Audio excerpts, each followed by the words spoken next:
이것이 나의 찬송일세. 나 사는 동안 끊임없이 온전히 주께 맡기네요. 사랑의 음성을 듣는 중에 천사들 환대하는 것과 하늘의 영광 보리로다. 이것이 나의 안식이요, 이것이 나의 찬송일세. 나 사는 동안 끊임없이 우주를 찬송하리로다.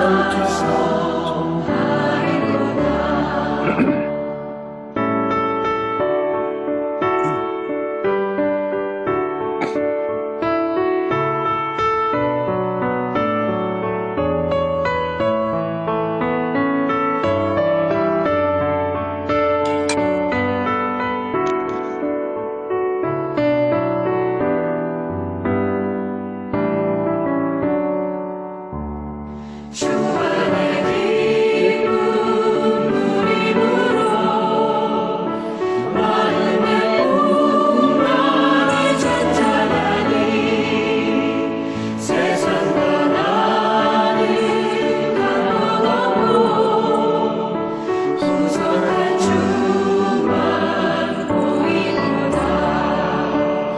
이것이 나의 반증이요, 이것이 나의 찬송일세. 나 사는 동안 끊임없이 우주를 찬송하리로다.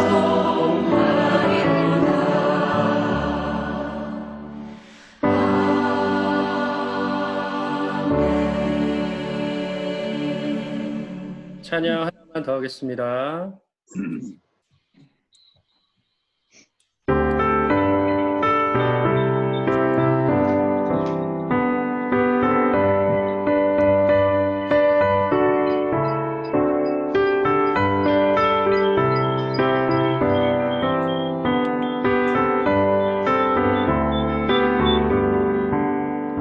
편찮은 주님의 사랑과 거룩한 보혈의 노를 우리 다 찬양을 합시다. 주님을 만나볼 때까지 예수는 우리를 깨끗게 하시는 주시니 그의 피 우리를 하셨네. 더이게 하셨네. 우리를 깨끗게 하시는 무궁한 생명의 보혈세. 생명의 구원을 받은 자 하나님 찬양을 합시다. 예수는 우리를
다 같이 동영 찬송 앉은 채로 부르시겠습니다.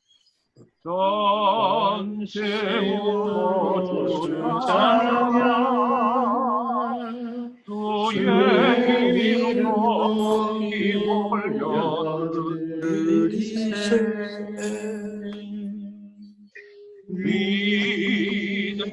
위대하신 하나님 온 땅 위에 높이 올려드리세 주의 영광은 하늘 위에 높고 주의 찬송은 세계 끝까지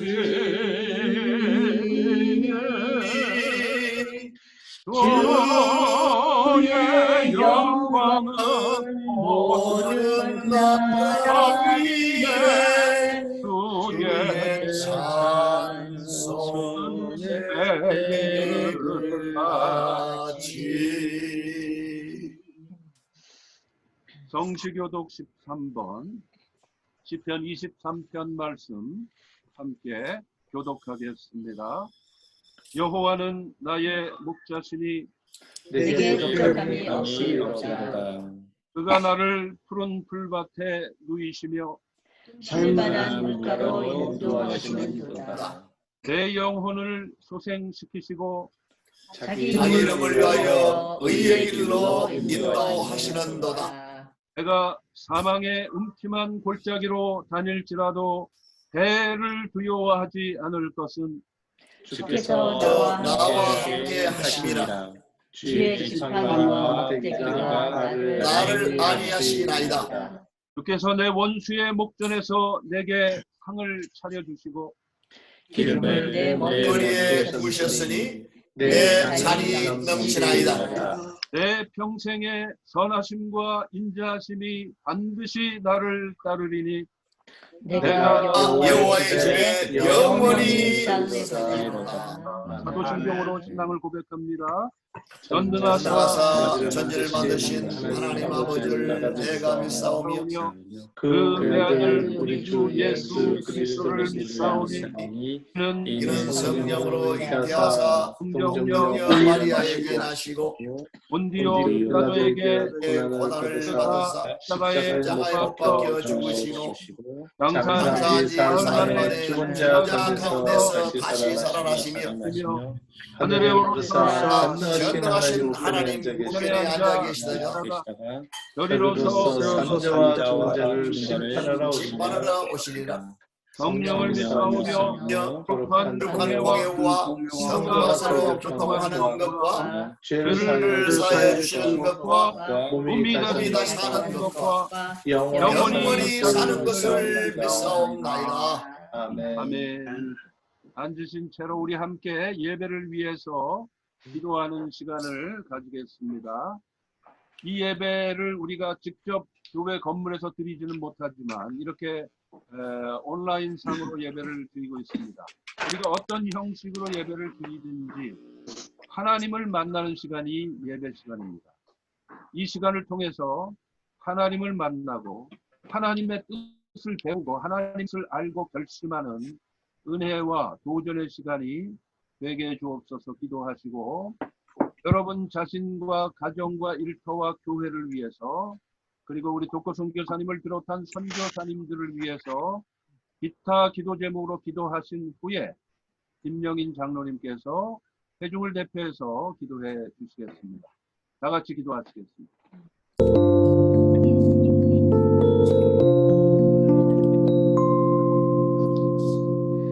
나의 마음은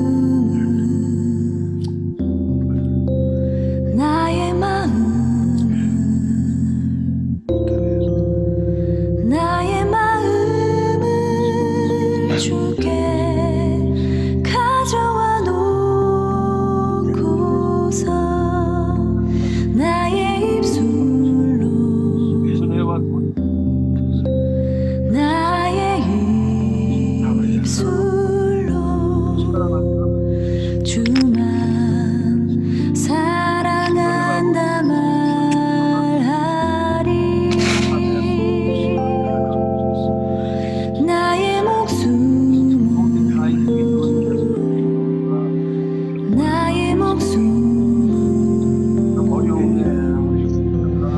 나의 목숨을 주게 붙잡아두고서 나의 호흡이 나의 호흡이 닿도록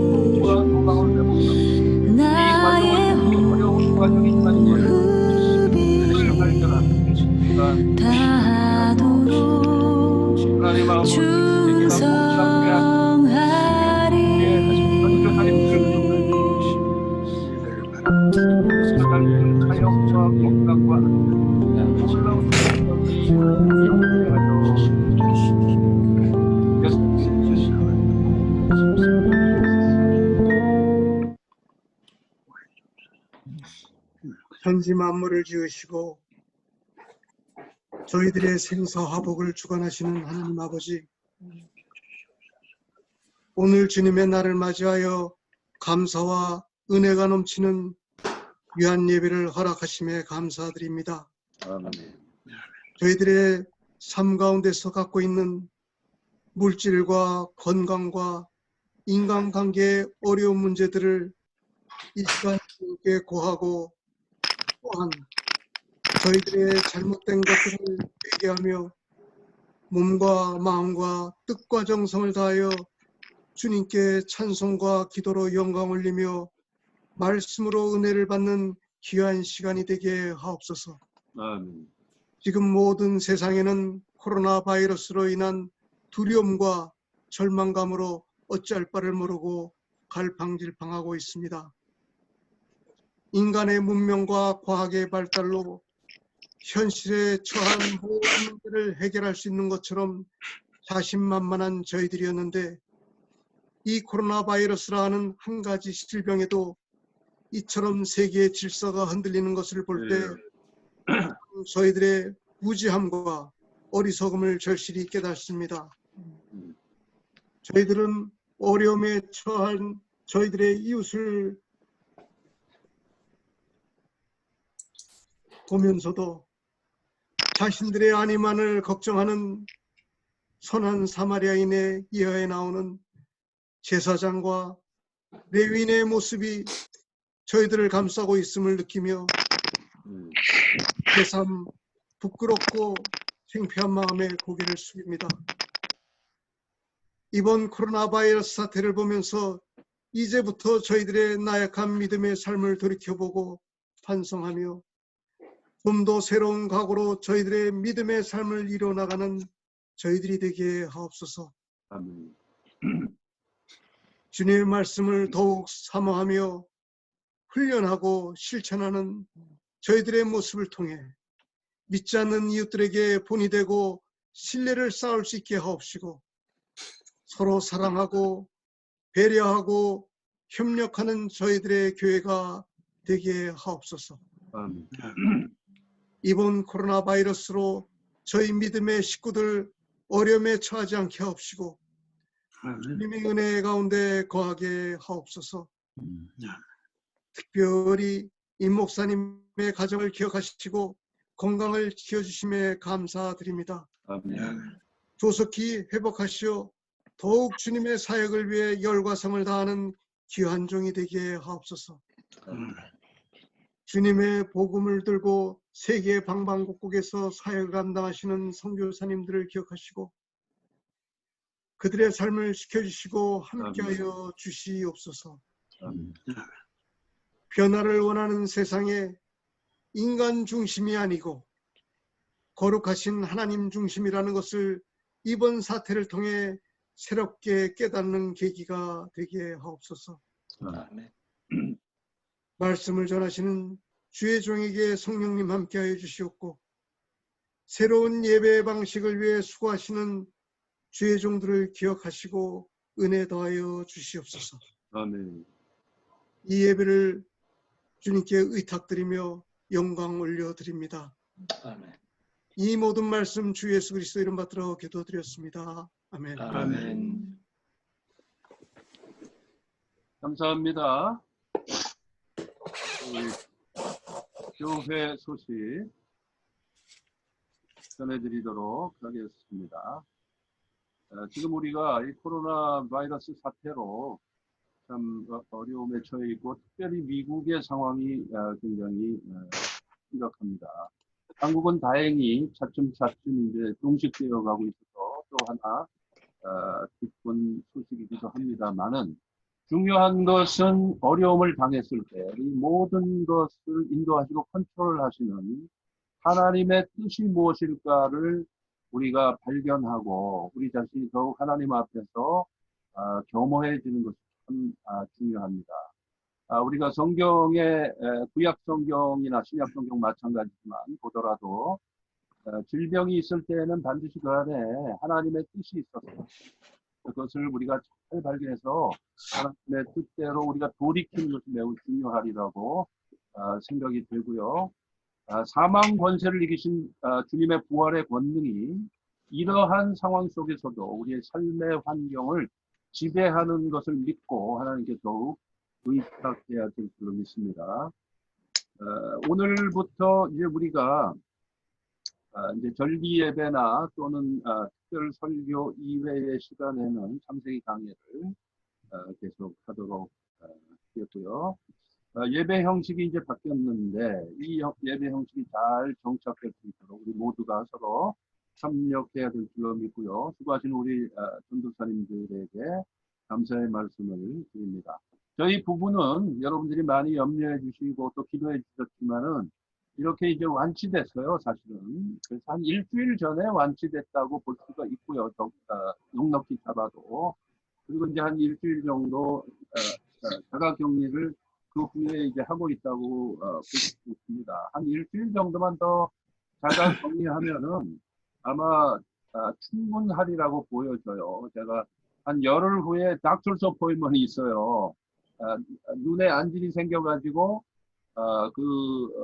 카카오톡으로 진료를 받았습니다. 그래서 처방도 받고 지금 안약을 투약하고 있는데 그때 의사가 이제 제 상태를 쭉 제가 코로나가 언제 걸렸고 이런 얘기를 설명을 했더니 날짜를 정해주면서 이때 오시면은 아무 문제가 없을 겁니다 하고 정해준 날짜가 지금부터 열흘 후예요. 의사가 이제 그렇게 판단을 한 거니까 그때쯤은 이미 제가 다른 사람에는 뭐 전혀 전염을 안 시키는 상태가 될 테니까. 그러니까 이제 그렇게 아시고요. 기도해 주시면 감사하겠습니다. 하나님의 말씀 창세기 27장 41절에서 28장 5절까지의 말씀입니다. 오늘 이 말씀을 우리가 교독을 하도록 그렇게 하겠습니다. 창세기 27장 41절부터 28장 5절까지 한 절씩 교독하겠습니다.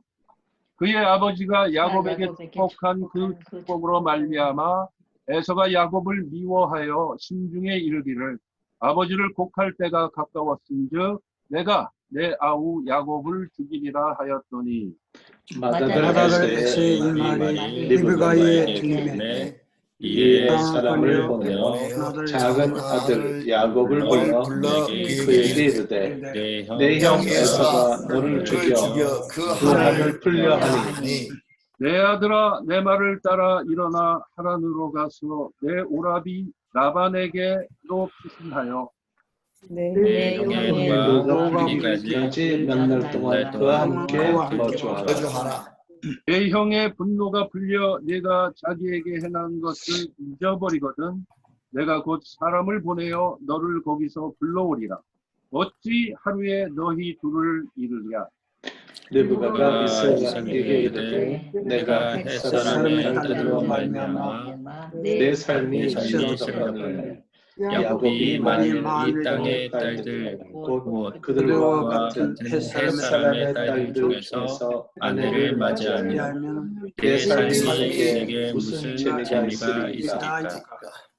이삭이 야곱을 불러 그에게 축복하고 또 당부하여 이르되 너는 가나안 사람의 딸 중에서 아내를 맞이하지 말고 일어나 밧단아람으로 가서 내 외조부 부두엘의 집에 이르러 거기서 내 삼촌 라반의 딸 중에서 아내를 맞이하자.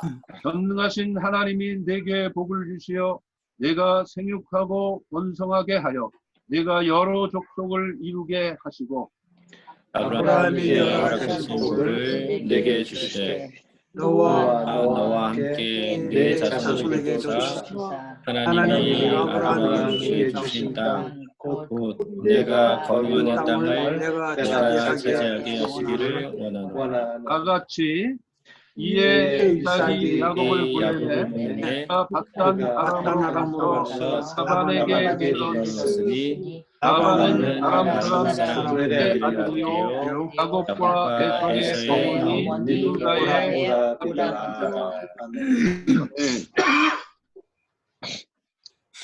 이미 몇 차례 언급을 한 적이 있습니다만은 아마 몇몇 분들은 기억하실 거예요. 그 폴 틸리히라고 하는 유명한 신학자가 있습니다. 여러분도 아마 이름 들어보셨죠? 독일인이면서 독일에서도 활동을 했고 나중에는 미국에서 활동을 한 세계적인 신학자입니다. 이 폴 틸리히가 20세기를 대표하는 지도자 중에 한 사람으로 꼽히기도 하고 신학계뿐만 아니라 일반 사람들에게도 지대한 영향을 끼친 인물입니다. 미국에서는 20세기 초중반에 여기 맨하탄에 있는 그 유니온 신학교가 지금은 굉장히 리버럴해져서 참 유명무실한 학교로 바뀌어버렸는데요. 그 당시에 유니온 신학교는 세계적인 신학교 중에 하나였는데 그 당시에 그 맨하탄의 유니온 신학교에서 신학을 가르쳤고 그리고 유니온 신학교하고 사실상 같은 학교였었던 콜롬비아 대학에서 철학을 가르쳤던 세계적인 석학이에요. 이 폴 틸리히가. 그런데 이 폴 틸리히는 사람들을 세 가지 부류로 분류를 했었습니다. 첫 번째 부류의 사람을 폴 틸리히는 자율적 인간이라고 불렀어요. 자율적 인간. 그러니까 자율적 인간은 뭐냐? 자기 자신의 율, 자기 자신의 법, 자기 자신의 법을 가지고 자기의 인생을 자기가 결정하는 사람을 자율적 인간이라고 불렀습니다. 영어로는 autonomous person이라고 해요. autonomous person. 근데 이 autonomous 또는 autonomy 라는 말은 헬라어로 아우토라는 말하고 노모스라는 말이 합쳐진 말이에요. 영어의 그 autonomous, autonomy 이런 말이. 근데 아우토는 셀프의 뜻이고요. 자기라는 뜻이에요. 아우토. 그리고 노모스라는 그 헬라어는 율법이라는 뜻, 법이라는 뜻입니다. 영어로 law의 뜻입니다. 그래서 이제 autonomous 하면은 자신의 법이죠. 자신의 법칙, 규율 그런 뜻이 됩니다. 그래서 자기의 법칙이 자기의 인생을 끌고 갑니다. 이제 그런 사람들을 폴 틸리히는 autonomous person, 자율적 인간 또는 자율형 인간이다. 그렇게 말을 했고요. 두 번째 부류의 인간은 타율적 인간입니다.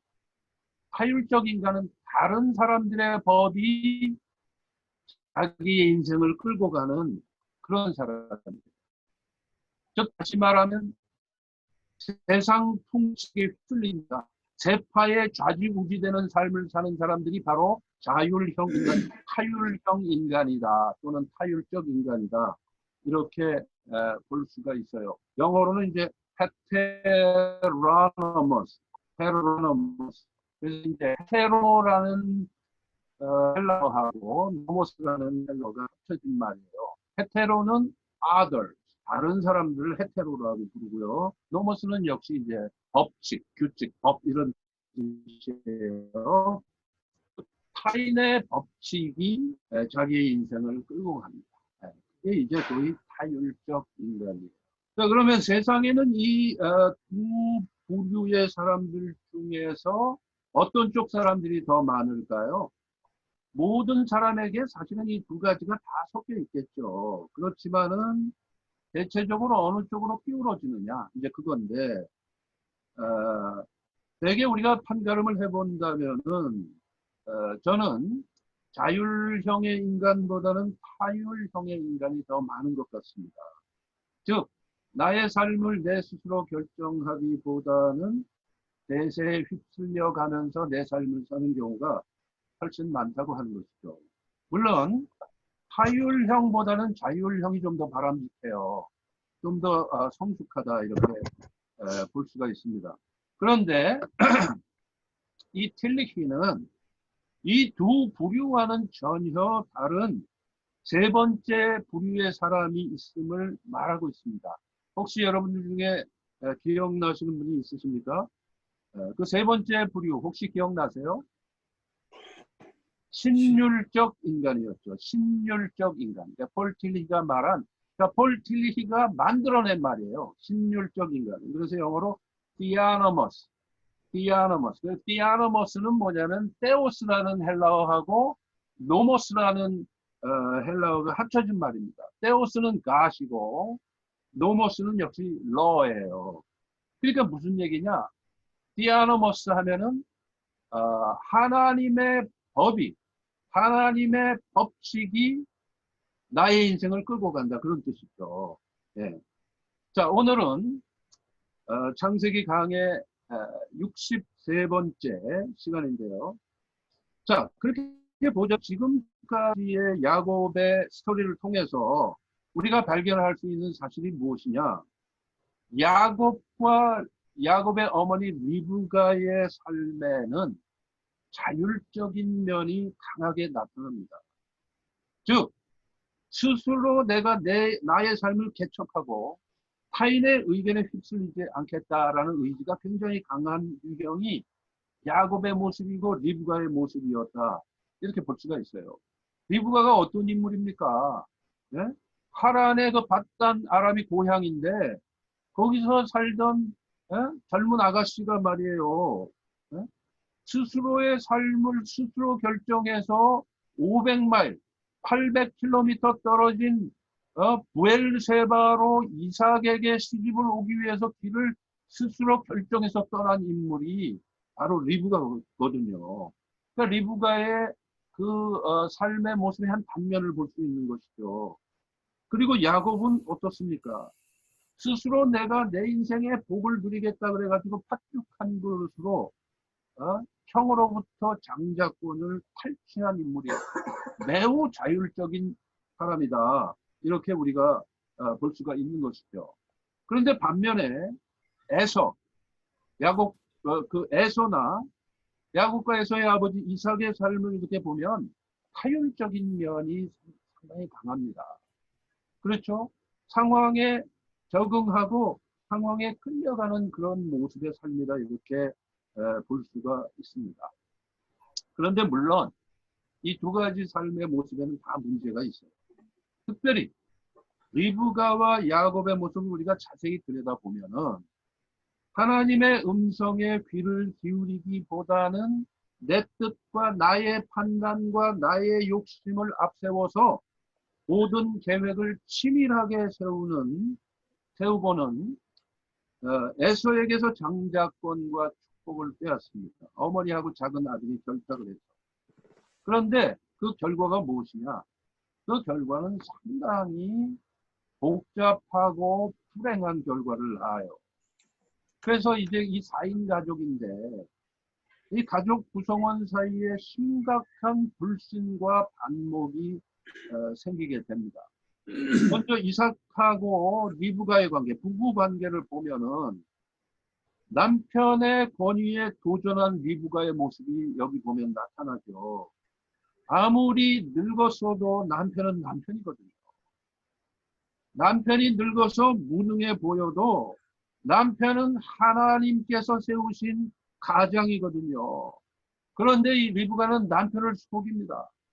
작은 아들에게 복이 가도록 하기 위해서 남편의 권위를 무시하고 남편을 속이죠.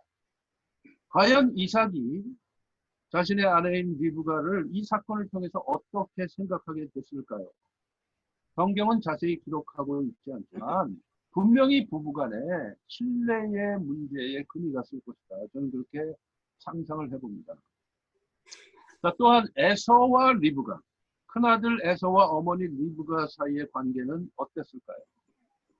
자기 동생이 아버지의 축복을 다 받도록 도와주기 위해서 어머니 리브가가 저지른 일을 큰아들 에서가 나중에 알았을 때 그 마음속에 상처가 어땠을까를 생각해 보면 짐작하고도 남음이 있는 것이죠.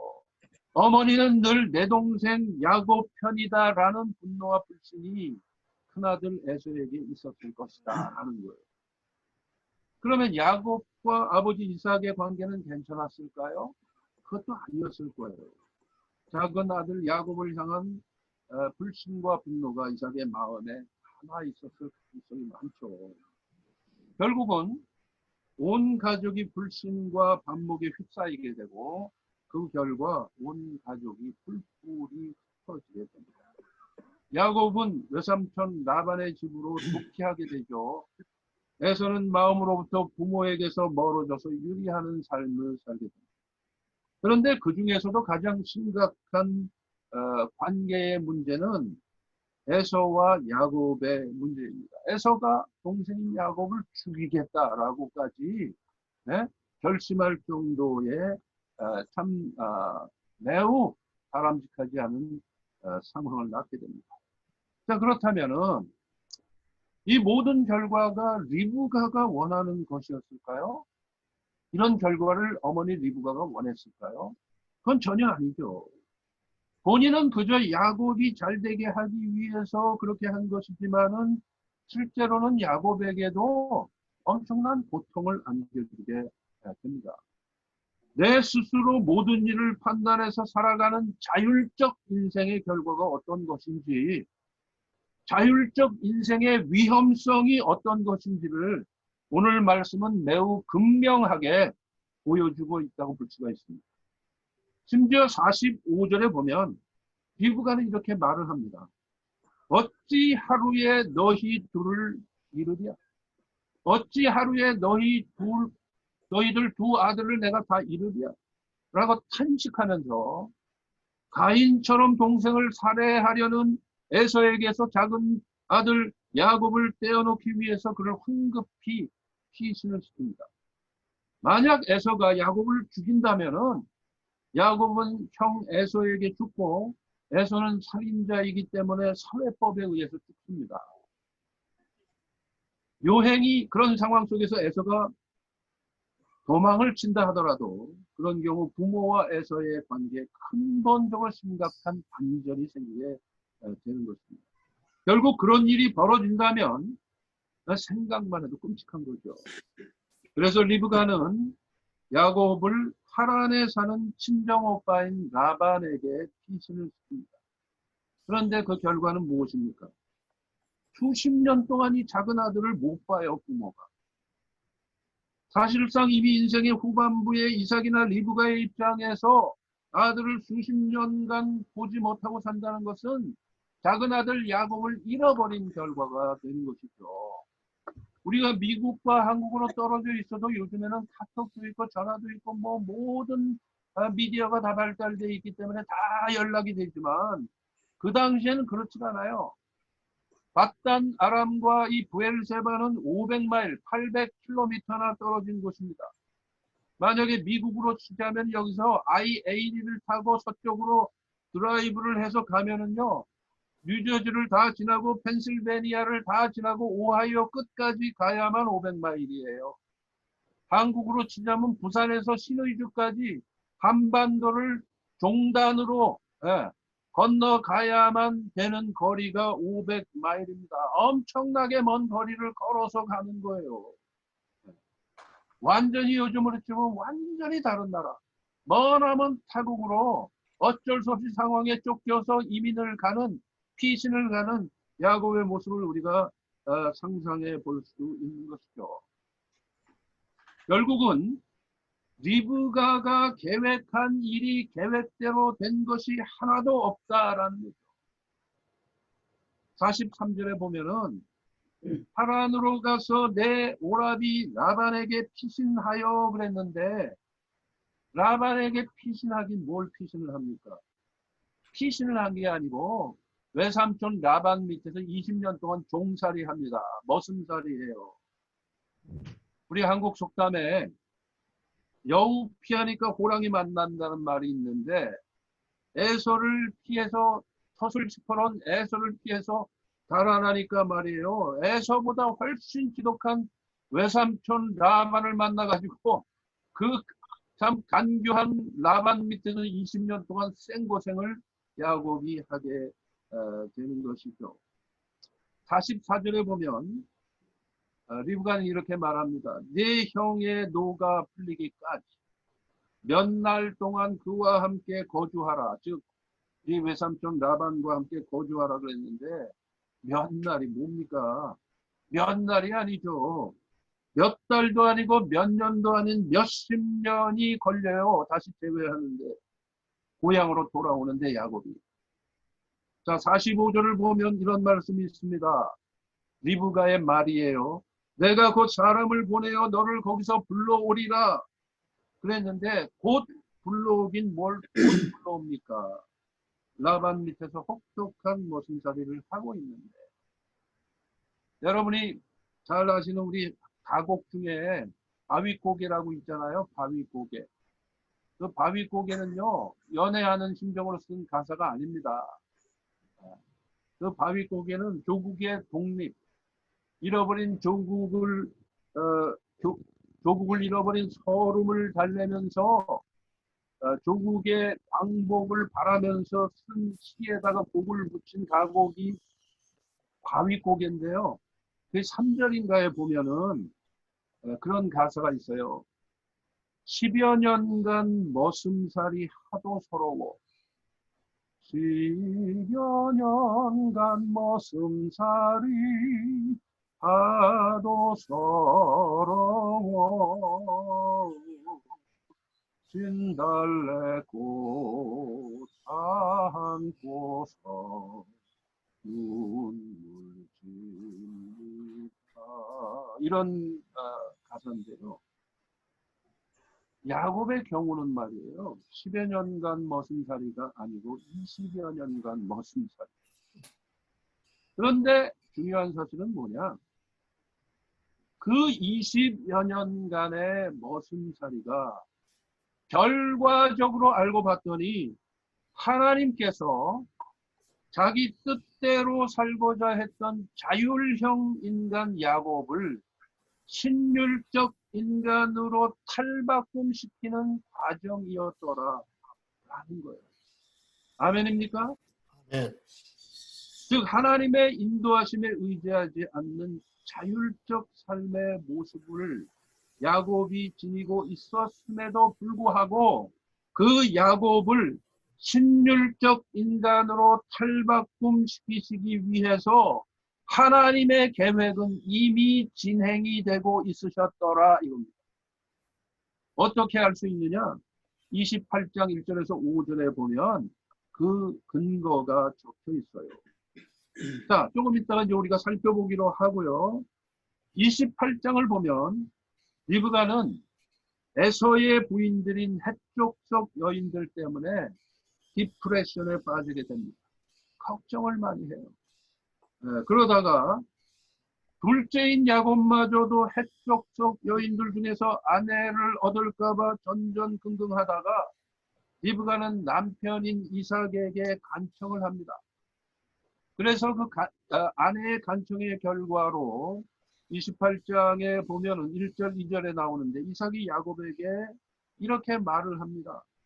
라반의 딸들 중에서 아내를 삼으라 그래요. 야곱이 라반의 딸들 중에서 아내를 삼는다고 하는 것을 영적인 해석을 해보면은 아브라함 족속 중에서, 즉 약속의 백성 중에서 혼인을 하라는 것을 의미하고 있습니다. 즉 하나님께서 복을 주시겠다고 한 축복의 계열 속에서 결혼을 하는 것입니다. 즉 내가 내 마음대로 자율적으로 배우자를 선택하는 것이 아니라 하나님의 뜻에 합당하게 신율적으로 배우자를 선택하는 것을 말하는 것입니다. 그러면서 이삭이 야곱에게 다시 한번 더 축복을 해요. 28장에 보면은 이삭이 스스로 작은 아들 야곱에게 축복하는 장면이 나와요. 근데 이 축복은 지난번에 했던 축복하고 완전히 달라요. 지난번에 이삭이 야곱에게 축복한 거는 애선 줄 알고 축복을 했어요. 속아서 축복을 한 것입니다. 그렇기 때문에 진정한 축복은 아니었습니다. 그런데 하란 땅에 밧단 아람으로 떠나기 직전에 야곱을 향해서 아버지 이삭이 스스로 자원해서 축복을 하는 이 축복은 진짜 축복입니다. 진짜 축복이에요. 그 진짜 축복의 내용이 바로 오늘 본문 28장 3, 4절의 내용입니다. 그 3, 4절을 우리가 다시 한번 같이 한 목소리로 읽겠습니다. 28장 3절, 4절 함께 읽겠습니다. 시작.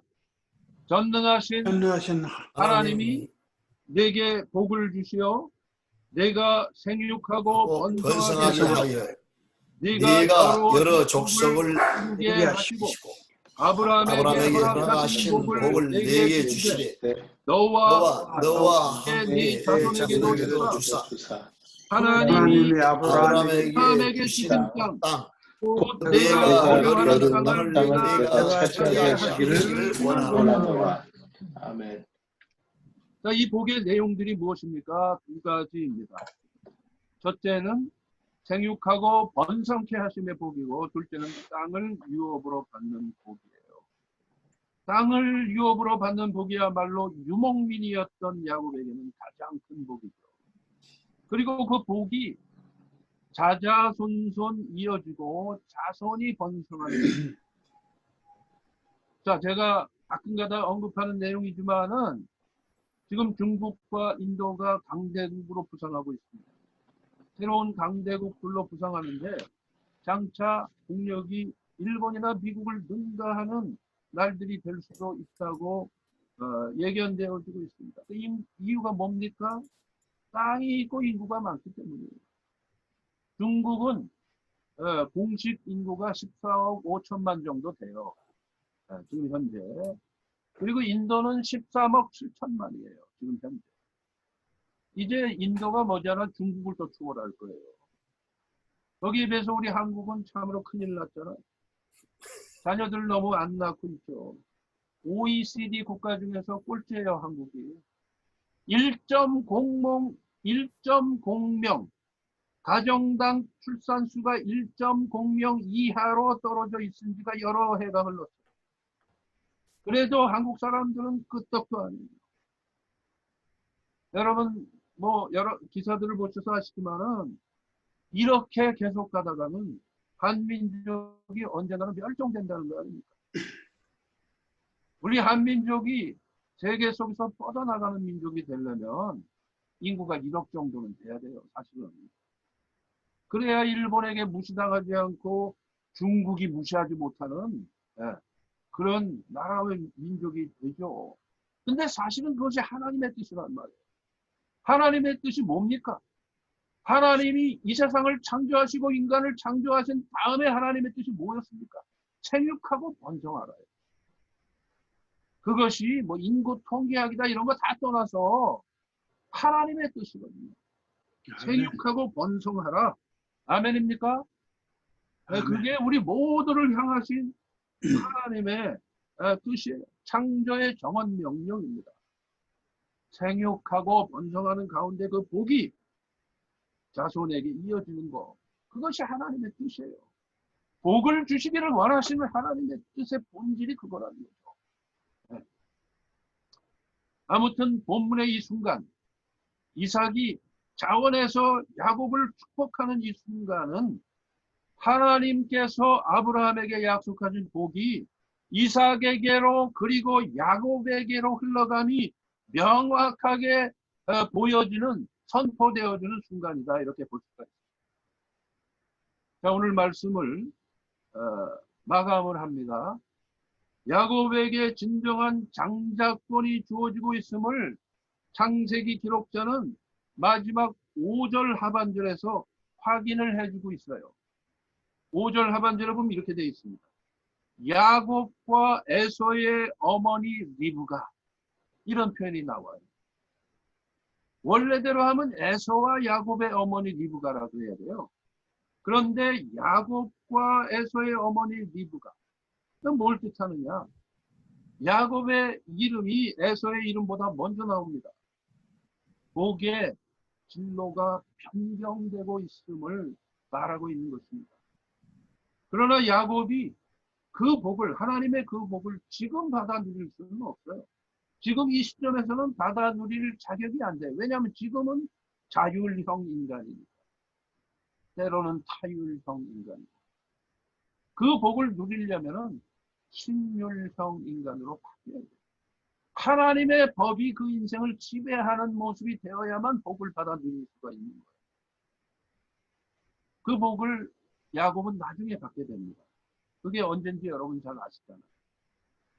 하나님의 뜻에 완전히 굴복한, 하나님의 법칙에 완전히 굴복한 야뽕 나루토에서의 브니엘 체험 이후에 바뀌게 된다라는 거예요. 그때서야 비로소 야곱은 신율적 인간으로 바뀌게 되는 것입니다. 나중에 야곱이 받는 새로운 이름인 이스라엘에 대해서 학자들마다 의견이 많아요. 그 중에 하나의 설이 이스라엘의 하나님의 방백이라는 뜻이었습니다. 지난번에 제가 설명을 드렸습니다만은. 그러나 그 이스라엘이라는 이름의 뜻에 대한 설들이 다른 설들이 있어요. 그 중에 유력한 설을 하나 제가 소개하게 되면은 영어로 May God Rule이라는 뜻이 이스라엘의 뜻이에요. 즉 하나님이 통치하신다라는 뜻이에요. 제가 오늘 설교 제목으로 하나님이 통치하소서라고 약간 의역을 해 놓았습니다만은 하나님이 통치하시는 삶, 그게 바로 신율적 인간의 모습이죠. 그것이 바로 야곱의 인생 후반부의 삶의 모습이었어요. 진정한 신율적 인간으로서의 야곱의 모습이죠. 자, 남이 나의 삶을 좌지우지하는 인생은 서글프고 한심한 삶이 돼요. 환경이 나를 온전히 지배해도 마찬가지예요. 즉 타율적 인생의 모습입니다. 코로나 바이러스가 나의 삶을 지배하고 있는 작금의 현실을 보면 그렇습니다. 참으로 우리의 삶의 모습이 미저러블 하잖아요. 그러나 바로 이럴 때일수록 오히려 환경을 지배하시고 질병을 컨트롤하시는 그 하나님을 바라봐야 될 줄로 믿습니다. 코로나를 지배하시는 하나님의 권능을 바라봐야 될 줄로 믿습니다. 아멘입니까? 또한 내가 나의 삶을 좌우하겠다고 하면 타율적 모습보다는 좀 더 나은 것 같아 보이지만 이 역시 결말이 좋지 않아요. 야곱의 경우를 보면 알 수 있죠. 20년간 머슴살이를 합니다. 그 결과. 하지만 하나님께서 나의 삶을 온전히 인도하시고 하나님의 법이 통치하시는 나의 삶이 가장 바람직하고 올바르고 복된 삶의 모습이 된 것입니다. May God rule. 하나님이 통치하소서. 이것이 바로 우리 각자의 그리고 각 가정의 신앙 고백이 되어야 할 줄로 믿습니다. 여러분 모든 가정들이 바로 이 신율적 삶의 모습을 사심으로 하나님께서 아브라함에게, 이삭에게, 야곱에게 허락하신 그 복이 충만히 임하시는 저와 여러분들의 삶이 되시기를 주의 이름으로 축원합니다. 아멘. 기도하십니다. 하나님 아버지 감사합니다. 오늘 하나님께서 우리에게 허락하신 이 말씀을 통해서 우리가 세상의 세파에 휩쓸려 살지 아니하고 내 뜻대로만 살고자 하는 그런 모습을 탈피하고 겸허히 하나님의 뜻을 구하고 하나님의 법이 나의 삶을 지배하고 하나님의 약속의 말씀이 나의 삶을 인도하는 그러한 삶을 삶으로 말미암아 하나님이 우리에게 허락하시는 분복을 다 받아 누릴 수 있는 그러한 삶이 되어야 할 줄로 믿습니다.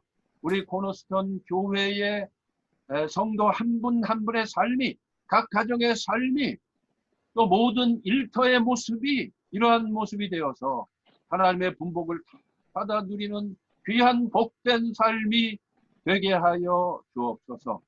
우리 주님 예수님의 이름으로 간절히 기도하옵나이다. 아멘. 네. 들으신 말씀 생각하시면서 찬송가 25장 우리 함께 부르시겠습니다. 이 찬송 부르시면서 준비하신 예물을 하나님께 드리겠습니다.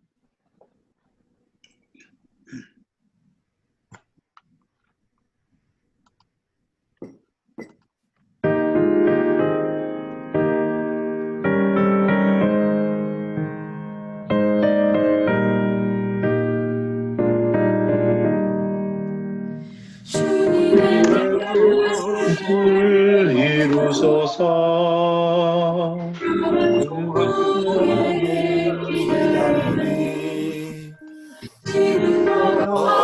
같은 날 믿으소 주님의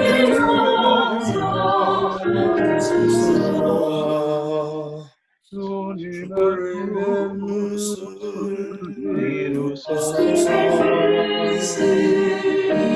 이루소서 주님 나라 앞에 엎드리니 내 맘소리를 살피시사 논하기에 하옵소서.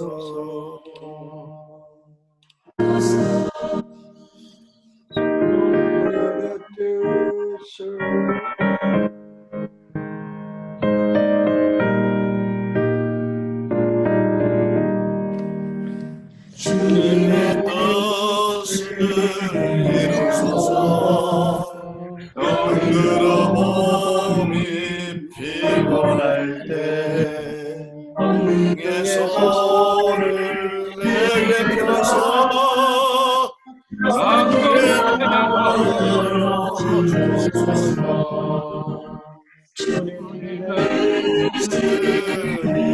온전히 나를 주장하사 주님과 함께 동행하는 나인이 알게 하옵소서.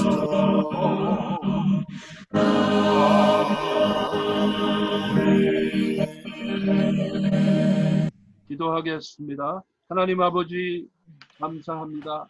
이 어려운 상황 속에서도 주님께서 저희들에게 은총을 베풀어 주셔서 먹을 것과 입을 것을 허락해 주심을 감사합니다. 아버지 하나님, 지난 한 주간도 우리를 건강하게 보호하시고 우리에게 은총 베풀어 주셨는데 이번 돌아오는 한 주간 동안에도 주의 인도하심과 주님의 은혜에 의지하여 살아가기를 소망합니다. 이러한 저희의 감사의 마음과 소망 속에 예물을 담아서 주님께 드리오니 주님 흠양하시고 받아 주옵소서. 주님이 원하시는 곳에 귀한 도구로 사용하여 주옵소서. 우리의 물질의 복과 우리의 건강의 복을 주님께서 늘 허락하여 주실 줄 믿사오며 감사하며 우리 주님 예수님의 이름으로 기도하옵나이다. 아멘. 우리 축복송 다 같이 부르신 후에 김동욱 목사님께서 축도해 주심으로 예배를 마치고요. 우리가 지난번에 유튜브로 예배를 드릴 때에는 녹화를 했었기 때문에 그 후에 우리가 펠로우십을 할 수가 없었어요. 그러나 축도 후에 우리가 조금 펠로우십을 하고 그리고 마치도록 그렇게 하겠습니다. 축복송 함께 부르십니다. 하나님께서 당신을 통해 내 마음은 나의 몰라게 하시기를 하나님여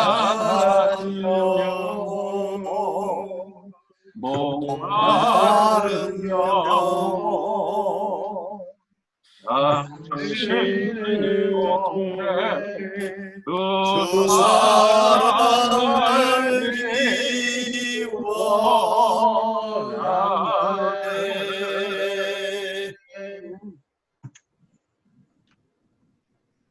이제는 우리 주 예수 그리스도의 그 무한하신 은혜와 하나님 아버지의 놀라우신 사랑과 성령님의 감동 역사하심이 이 코로나 바이러스로 인한 험한 세상에서 오직 하나님만이 통치하신다는 사실을 믿고 의지하고 따르기를 원하는 사랑하는 모든 성도님들 위해 지금으로부터 영원토록 함께 하시기를 간절히 축원하옵나이다. 아멘.